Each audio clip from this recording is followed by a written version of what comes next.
Achieve your goals में आपका स्वागत है। आज के इस वीडियो में हम डिस्कस करेंगे गुप्त राजवंश के एक प्रमुख शासक समुद्रगुप्त पर और साथ ही उसके पुत्र रामगुप्त पर भी पूछे जाने वाले प्रश्नों पर।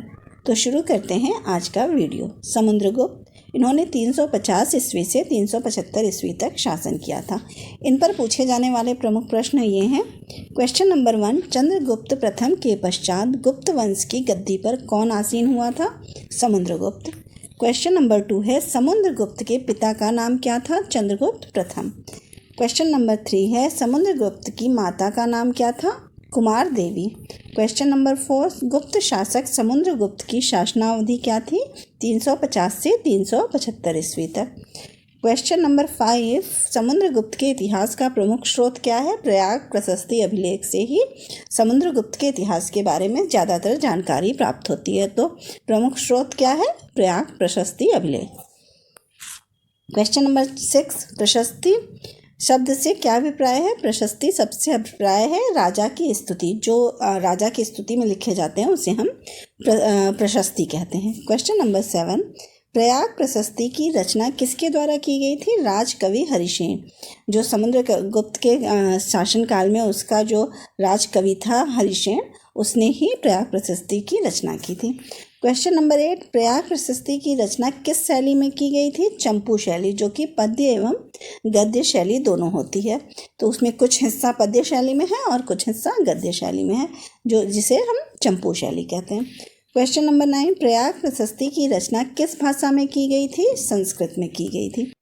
क्वेश्चन नंबर 10, मध्यकाल में किस शासक ने समुद्रगुप्त की प्रयाग प्रशस्ति को कौशाम्बी से मंगाकर इलाहाबाद के किले में सुरक्षित रखवा दिया था? अकबर ने। मुगल बादशाह अकबर ने क्या किया था? कौशाम्बी से प्रयाग प्रशस्ति को मंगाकर इलाहाबाद में रख दिया था किले में। क्वेश्चन नंबर 11, प्रयाग प्रशस्ति से किस शासक के सैन्य अभियान, प्रशासन तथा दिग्विजय की जानकारी मिलती है? समुद्रगुप्त के। क्वेश्चन नंबर 12, समुद्रगुप्त के प्रयाग प्रशस्ति में कौशल के शासक का क्या नाम उल्लेखित है? महेंद्र। क्वेश्चन नंबर 13, प्रयाग प्रशस्ति पर सर्वप्रथम किस शासक का नाम उल्लेखित था? मौर्य सम्राट अशोक का। क्वेश्चन नंबर 14, प्रयाग प्रशस्ति में अंकित कोट्टूर किस स्थान को इंगित करता है? ओडिशा के गंजाम जिले में कोठूर को। क्वेश्चन नंबर 15, कौन सा गुप्त शासक अपनी माता की ओर से लिच्छवियों से संबंधित था? समुद्रगुप्त। समुद्रगुप्त की जो माता कुमार देवी थी वो कहाँ की थी? लिच्छवी की थी। तो इसलिए किससे संबंधित था? लिच्छवियों से संबंधित था अपनी माता की ओर से समुद्रगुप्त। क्वेश्चन नंबर 16, गुप्त शासक समुद्रगुप्त ने किस पुस्तक की रचना की थी? कृष्णचरितम। क्वेश्चन नंबर 17, गुप्त शासकों में किसे लिच्छवी दौहित्र कहा गया है? समुद्रगुप्त को। क्वेश्चन नंबर 18, समुद्रगुप्त द्वारा जारी स्वर्ण मुद्राओं के कितने प्रकार उपलब्ध हैं? 6 प्रकार। क्वेश्चन नंबर 19, किस शासक को भारत का नेपोलियन कहा जाता है? समुद्रगुप्त को। क्वेश्चन नंबर 20, समुद्रगुप्त को भारत का नेपोलियन की संज्ञा किसने दी है? इतिहासकार विंसेंट स्मिथ ने दी है अपनी पुस्तक अर्ली हिस्ट्री ऑफ इंडिया में।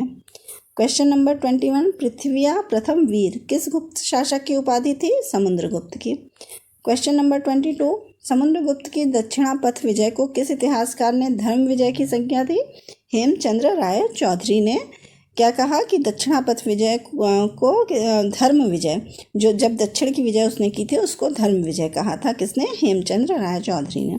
क्वेश्चन नंबर 23, किस इतिहासकार ने समुद्रगुप्त की तुलना महापद्मनंद से की है? हेमचंद्र राय चौधरी ने समुद्रगुप्त की तुलना महापद्मनंद से की है।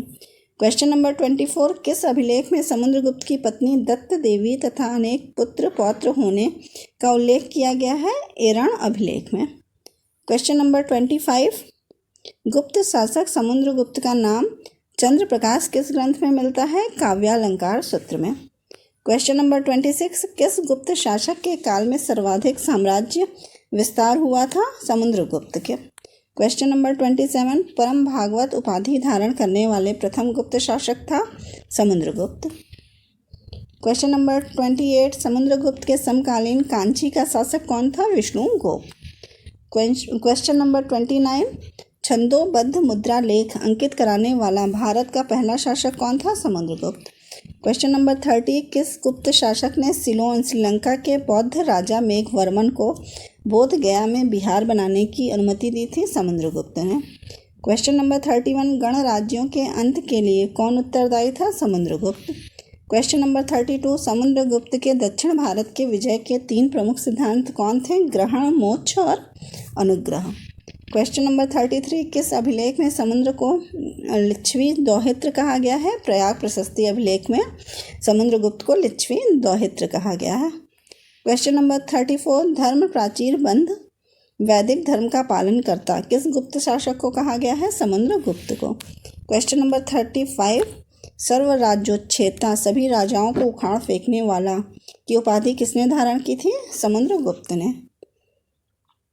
क्वेश्चन नंबर 36, किस गुप्त शासक ने दक्षिणापथ में स्थित 12 राज्यों पर धर्म विजय की? समुद्रगुप्त ने। क्वेश्चन नंबर 37, समुद्रगुप्त के शासनकाल में किस प्रसिद्ध बौद्ध विद्वान को संरक्षण प्राप्त था? वसुबंधु को। क्वेश्चन नंबर 38, किस गुप्त शासक को सिक्कों पर वीणा बजाते हुए दिखाया गया है? समुद्रगुप्त को। क्वेश्चन नंबर 39, कौन सा गुप्त शासक कुशल संगीतज्ञ था? समुद्रगुप्त। क्वेश्चन नंबर 40, किस गुप्त शासक को कविराज भी कहा जाता है? समुद्रगुप्त को। रामगुप्त जिसने 375 ईस्वी में शासन किया, इस पर पूछे जाने वाले प्रमुख प्रश्न हैं। क्वेश्चन नंबर 1, समुद्रगुप्त के पुत्र थे, 2 पुत्र प्रमुख रूप से थे जो कि सिंहासन पर बैठे थे, रामगुप्त और चंद्रगुप्त द्वितीय, जिसे विक्रमादित्य भी कहा जाता है। क्वेश्चन नंबर 2, समुद्रगुप्त के पश्चात गुप्त वंश के सिंहासन पर कौन आसीन हुआ था? उसका ज्येष्ठ पुत्र रामगुप्त। क्वेश्चन नंबर 3, कौन सा गुप्त शासक शकों द्वारा पराजित हुआ तथा अत्यंत अपमानजनक संधि के लिए बाध्य हुआ था? गुप्त शासक रामगुप्त।